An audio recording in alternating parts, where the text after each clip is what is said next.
Salut et bonne arrivée à ce nouveau numéro d'Afrobiz News. Coup de projecteur sur le projet Armé Siamais, une vision panafricaniste de l'art, entre passion et l'art de transmettre. On en parle justement sur ce plateau avec nos invités Ferdinand Makouvia et Juliette Lecourt. De Lecourt, c'est ça. Voilà. Merci d'avoir répondu à notre invitation. Merci d'être sur le plateau d'Afrobiz News. Le plaisir est pour moi de recevoir deux talents de l'art. Quel type d'art? Messieurs et dames? Je dirais simplement art plastique. Parfait. Alors, Delecourt, Juliette Delecourt, on le rappelle, vous venez de la France. Oui. Mais vous connaissez Makouvia depuis de très longues années parce que vous avez eu à faire ensemble l'école des Beaux-Arts de Paris. Parlez-nous, comment est-ce que vous rentrez, comment est-ce que vous décidez de vous consacrer votre vie à l'art plastique? À l'art plastique, ça depuis que j'étais toute petite, je pense que j'avais envie de faire des études d'art. J'ai eu une famille qui m'a poussée dans ce sens. Et en rentrant dans l'école des Beaux-Arts, c'était évident que je voulais pas faire autre chose. Ouais. Et en rencontrant des personnes comme Ferdinand, avec qui on a des projets qui vont plus loin que seulement nos projets personnels, nos créations, ça donne encore plus envie en fait de rentrer dans ce monde et de faire rencontrer des gens. Bien. Alors, Ferdinand, vous rencontrez Delecourt. Ça fait combien de temps que vous faites chemin ensemble, si on peut le dire ainsi? Quand je suis rentré en 2016 aux Beaux-Arts de Paris, et je crois que c'est dès les débuts, et on s'est retrouvés en fin 2016-2017 dans l'atelier bois. Okay. C'est des énergies énormes déjà dans l'atelier, c'est beaucoup d'énergie et elle était aussi beaucoup. Enfin, moi j'aime bien travailler avec des personnes qui ont cette vibration, qui sont toujours positives, toujours créatrices, qui posent beaucoup de questions et on fait beaucoup de débats. C'est là qu'on a mis en place pas mal de projets qu'on a fait ensemble. Et voilà, on continue toujours. Parlons justement de projet. Depuis 2 ans, vous pilotez le projet Armé Siamais. Armé Siamais. Un sens? Le Armé Siamais, du coup, déjà, c'est un jeu de mots entre art et Armé Siamais qui veut dire tous ensemble en mina. Ce projet, ça fait plus de 2 ans en fait qu'on est dessus. On a créé l'association dans l'atelier bois, justement, des Beaux-Arts de Paris. Okay. On a fait la première édition l'année dernière en 2020, malgré le virus et toute cette épidémie. On a pu rencontrer seulement les artistes africains l'année dernière. Et cette année, on est très heureux d'avoir les artistes français qui sont là pour rencontrer. D'accord. Alors, pendant 2 semaines, vous étiez en résidence, à la résidence Paul Haï, qui était, on peut le dire, votre lieu de travail, votre laboratoire. Qu'est-ce qui a été fait pendant les 2 semaines de Armé Siamais, 2e édition à Lomé? Nous étions plutôt au musée Agnassan Paul Haï. Ok. Ça s'appelle Agnassan Musée. Précision de taille. Oui, donc c'est là où nous avons mis nos ateliers différemment, mais nos ateliers, ce n'est pas des ateliers différents. Nous travaillons en même temps avec de différentes expériences. Et ce qui est fait, je pense qu'il y a beaucoup de choses qui sont faites, qui sont en train d'être faites et qui se feront.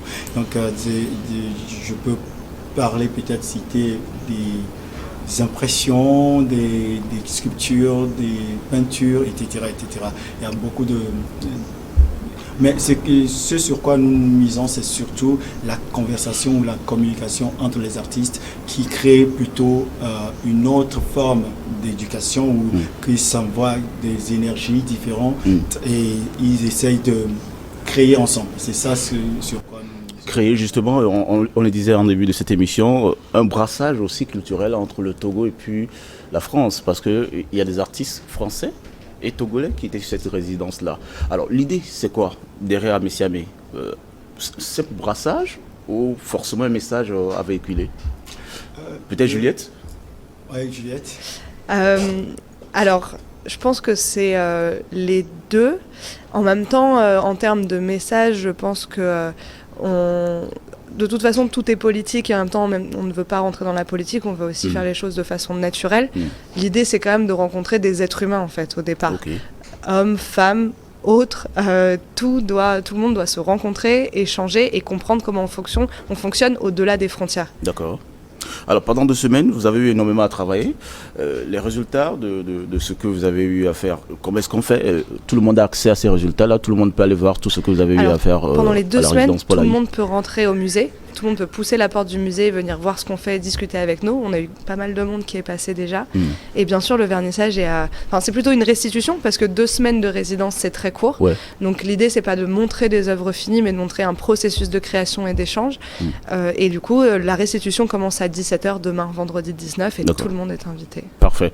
Alors, satisfait de ces 2 semaines de résidence? Je crois que je suis satisfait en voyant les autres satisfaits, parce que c'est ça le but en fait de Art Messiamé, c'est partager avec tout le monde. Et les artistes sont autant contents de créer d'autres réseaux, d'avoir des conversations productrices qui permettent de pouvoir se projeter dans l'avenir avec d'autres formes, même d'avoir connaissance de certaines choses qui n'étaient pas déjà dans leur liste de recherche et tout ça. Donc moi je pense que c'est une très belle idée. Vous disiez tantôt que c'est un brassage. Je crois que c'est justement ça. C'est pas pour créer... c'est plutôt pour aller dans un sens de créer une école qui est différente des murs. Puisque ici nous avons l'école de Lomé que tout le monde connaît, c'est plutôt les ateliers de maîtres. Et tous les artistes qui sont venus ont fait les beaux-arts. Soit c'est des beaux-arts de Paris ou de d'autres villes. L'idée c'est de voir comment est-ce que ces artistes, avec des expériences différentes, peuvent partager justement leur expérience et créer autre chose et avoir d'autres connaissances. Et on est très content que beaucoup sont très enthousiastes sur le fait que c'est très beau, on a compris quelque chose qu'on n'avait pas compris avant, nous voulons revenir au Togo pour faire d'autres expériences, et il y a même des échanges sur on peut avoir une résidence à Paris ou en France dans d'autres villes, comment on peut l'organiser. Donc c'est toujours beaucoup plus positif que nous ayons ce genre de projet qui permettent de rencontrer et de créer d'autres idées, d'autres rêves qui suivent après. On rappelle à nos téléspectateurs que nous parlons d'art plastique. Alors, une question un peu personnelle qui me revient à l'esprit. Alors, l'art plastique, un secteur, une dimension de l'art artistique, pour des gens qu'on considère comme des incompris ou plutôt des gens mystiques, vous l'assumez ou un sens à cela? Peut-être que nous avons une autre manière de voir les choses. De voir les choses, peut-être pas, mais de transmettre, de rendre. D'intérioriser ce que nous avons. Et des fois, on nous demande d'expliquer. Il y a beaucoup d'artistes, y compris moi, qui n'ont pas les mots pour l'expliquer. Sinon, on écrirait, ou on le dirait. On a une manière de converser avec la nature, qu'on expose et on demande à d'autres personnes, au public, de venir faire leurs propres expériences à partir de notre expérience. Et il faut dire que c'est vrai que ça sort de quelque part. Il faut aller au plus profond de soi pour arracher et se faire du mal. Essayer de... Ça peut être compris par quelqu'un qui n'a pas l'habitude de cette forme, comme si c'était mystique, mais c'est juste une expérience. Et ça, c'est pas seulement dans la dimension de la création, de la sculpture, de la peinture ou de la performance, mais c'est aussi pour juste créer sa journée, aller au marché, se concentrer sur ce qu'on fait. Ça peut être aussi, c'est comment on gère notre forme, notre force intérieure pour le mettre, pour l'extérioriser en tant qu'énergie. C'est seulement ce que nous faisons. Un mot à dire, Juliette? C'est exactement ça, mais c'est aussi ce que je disais tout à l'heure, c'est vraiment une forme de langage, et qu'à un moment, ce langage, par contre, on ne veut pas l'imposer. C'est ça, quand on dit venir aux expositions, c'est essayer de comprendre ce langage, essayer de le ressentir, mais aussi faire sa propre interprétation. Qui peut faire de l'art plastique? Toute personne? Tout le monde. D'ailleurs, je pense qu'on voit régulièrement, on est allé dans les écoles primaires il y a quelques jours, tout le monde instinctivement a déjà dessiné, gribouillé quelque chose, ou fait des petites constructions, fait des collages. Je pense que tout le monde a ce besoin de même faire de la musique, de jouer. C'est ça, moi, c'est quand on était au Beaux-Arts avec Ferdinand et qu'on travaillait sur des œuvres ensemble, j'avais l'impression qu'on jouait. C'était pas du tout un travail presque, c'était de l'amusement, de la création, des expérimentations. Et donc tout le monde peut comprendre ça. Il faut juste se lancer. Parfait. Alors, vous, personnellement, vous mettez combien de temps pour extérioriser vos inspirations? Ça dépend vraiment des œuvres, ça dépend aussi du temps, ça dépend de l'exposition qui va arriver. Moi, j'aime beaucoup écrire sur mon travail, par exemple. J'ai besoin de temps pour même le dessiner, le mettre en forme, rencontrer les personnes avec qui je veux travailler, parce qu'il y a des techniques que je ne sais pas faire moi-même. Je travaille beaucoup le verre, par exemple, donc seul, c'est pas faisable encore. Donc ça peut dépendre, ça peut être 3 mois comme ça peut être 1 an. Parfait. Alors, on parle de Amesia, mais on revient sur le projet, 2e édition cette année, dans un contexte assez particulier, le Covid-19. Alors, cela ne nous a pas empêché de réaliser encore cette performance cette année. Alors, des projections pour l'année prochaine déjà? Des projections, je crois qu'on n'a pas encore fini, c'est vrai. Et on se concentre un peu aussi sur les invités. Il faut dire qu'il y a beaucoup qui ont fait le déplacement, surtout du côté de la France, une quinzaine de personnes. Wow. Et on les remercie énormément d'avoir eu confiance en ce projet. Et aussi les Togolais, il y a beaucoup des artistes ici au Togo qui nous ont soutenus, ceux qui sont sélectionnés ou d'autres artistes qui voient un potentiel dans ce que nous faisons, sont venus nous rendre visite et nous ont encouragés. Pour ce qui concerne l'année prochaine, nous pensons améliorer. En tout cas, comme nous-mêmes nous disons que c'est la première édition ou la deuxième édition, puisque c'est à cette édition qu'on a eu tous les artistes sélectionnés des deux côtés qui pourraient être là, et on a vraiment fait cette expérience. Donc je me dis que nous avons beaucoup appris, nous avons eu pas mal de choses qu'on peut améliorer encore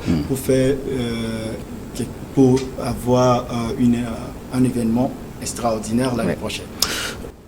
L'autre objectif aussi de cette résidence, c'est de sensibiliser les étudiants à la critique de l'art.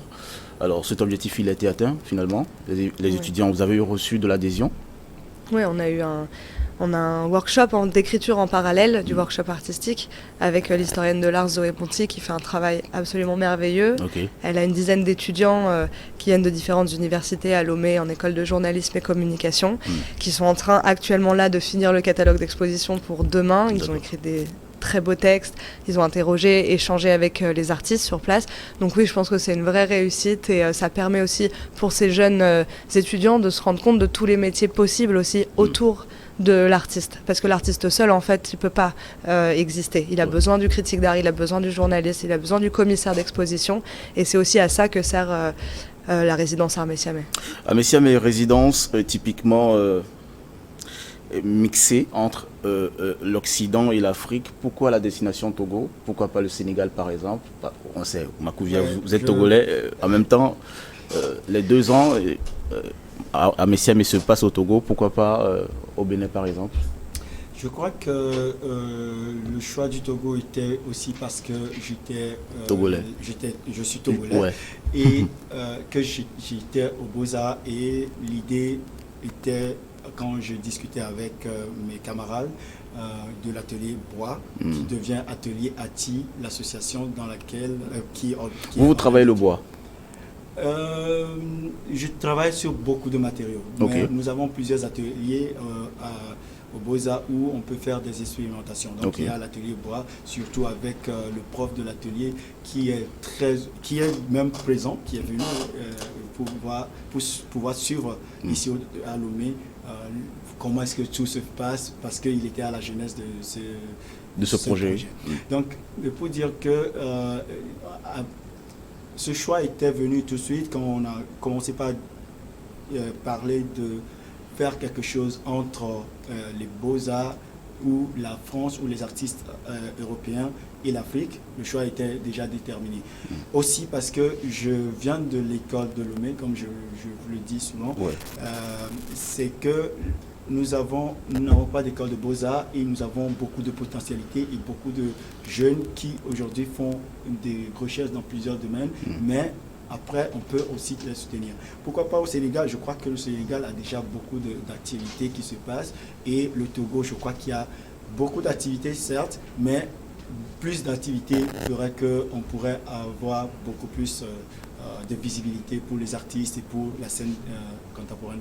D'accord. Alors, Juliette, vous avez le Togo? C'est la deuxième fois que je viens à Lomé.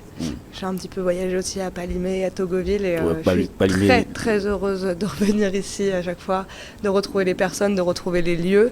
Il y a une énergie incroyable. J'aime beaucoup le fait que ça s'arrête jamais en fait.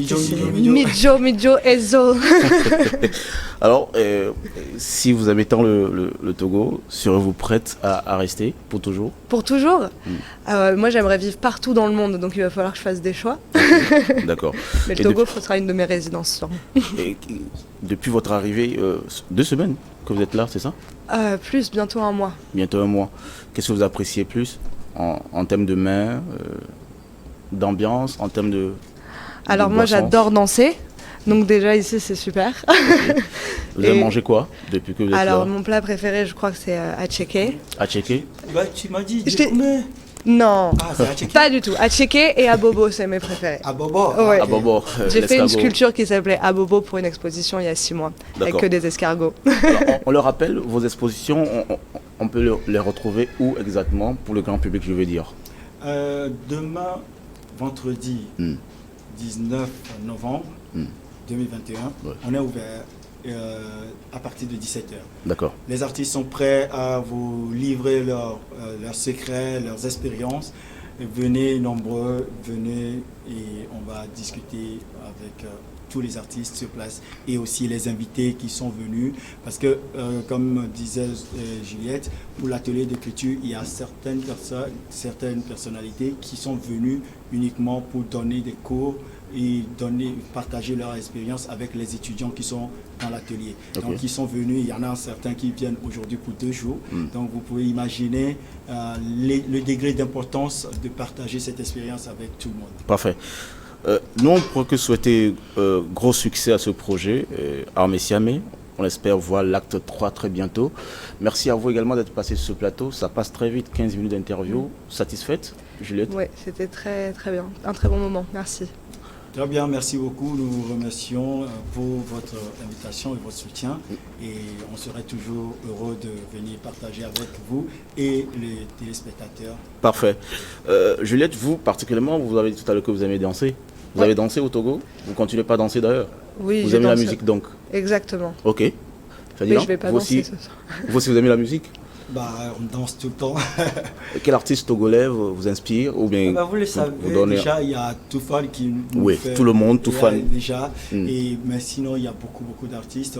On essaie de faire quand même une palette. À chaque fois, il y a les artistes togolais de la résidence, ils nous font des playlists. Okay. On écoute de Agbaja, de Kulkache, de tout ce qui existe. On a des fois même c'est trop mélangé, mais c'est aussi pour faire découvrir la richesse que nous avons, la richesse musicale que nous avons au Togo. Parfait. Juliette, vous avez un coup de cœur spécial pour un musicien togolais? J'ai fait une liste de tout ce que j'ai écouté là durant un mois. J'ai pas retenu aucun nom parce que j'ai une mémoire qui fonctionne. Dommage. Mais je l'ai, elle est enregistrée dans mon téléphone. Parfait.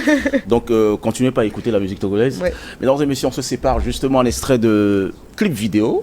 On vous propose pour terminer le dernier titre, le dernier clip du duo Tache Noire en featuring avec Juliano. Le titre, c'est Pochi, inspiration à la prospérité. On se retrouve la semaine prochaine, toujours avec le même plaisir dans Afrobiz News. Tache Noire. This is Ash on the beat. Mafia. My Juliano. Emmanuel Adebayor.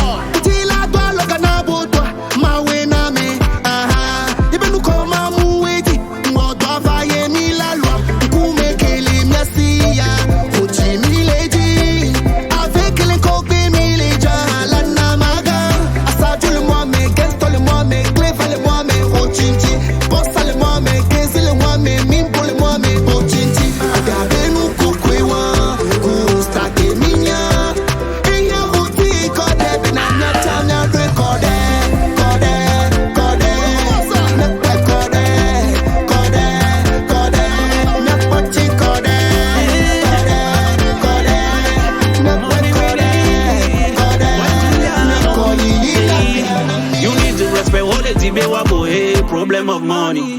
I'm really dans les conduits, ben à nous que bien problem of money. I not talk for every day. Allo, Ferrari, imagine.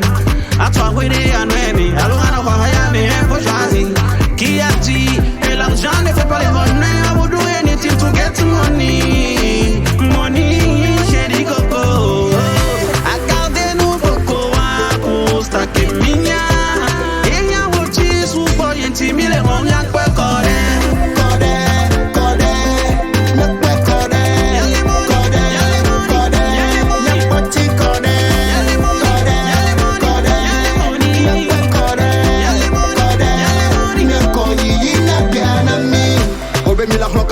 mi ma pe o. Mi la pe gbogbo re. O be mi la hon kaka de wa mi ma pe o.